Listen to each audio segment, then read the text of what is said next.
Greetings to everyone. Now let us move on to today's topic. Today's topic is aromaticity.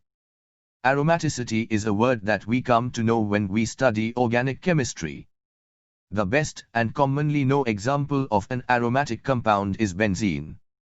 The word aroma means pleasant smelling. Now let us see the definition of aromaticity.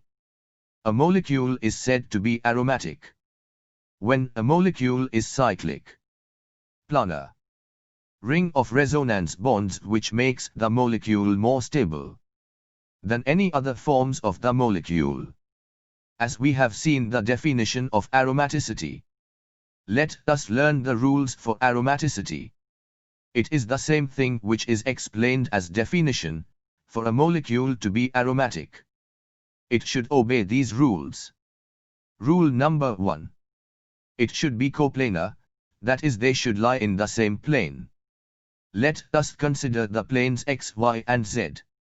The molecule must lie either in xy, or yz, or xz plane. Then only the molecule will be considered as coplanar. Rule number 2.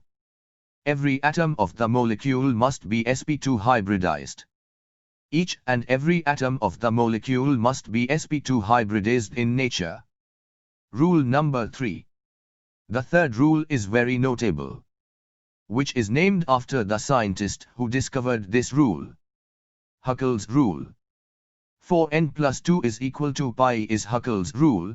We have to count the number of pi electrons in a molecule and apply in this formula, and the answer n should be a whole number. It should not be a fraction.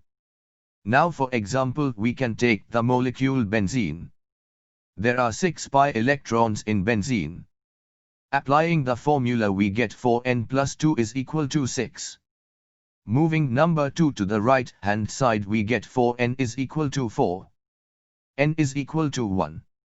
So the molecule is aromatic in nature. The fourth and the last rule is, it should have a resonance structure. In the next video we can see much more detailed explanation of aromaticity. Thanks for watching. Have a great day.